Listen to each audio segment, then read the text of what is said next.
అమ్మయ్యా వచ్చింది. ఇది లక్ష్మీదేవి ఆవిర్భావం. ఈ కథలోంచి మనం తెలుసుకోవాల్సినవి 2 ఉన్నాయి. మొట్టమొదటిది ఏమిటంటే ధనమదం ఎప్పుడూ ప్రదర్శించకండి, లక్ష్మీదేవి దూరం అయిపోతుంది.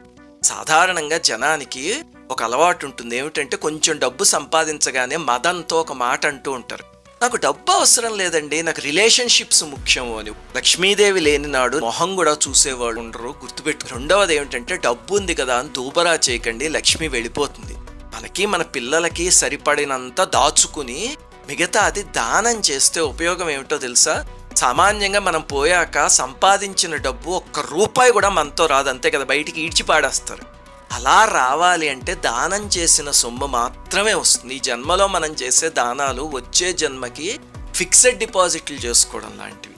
అందువల్ల లక్ష్మీదేవి విషయంలో ఎప్పుడూ నిర్లక్ష్యంగా ప్రవర్తించకండి. ప్రవర్తిస్తే ఇంద్రుడంతటి కూడా పతనం అయిపోయాడు. ఇంకా మనం ఎంత? శ్రీమాత్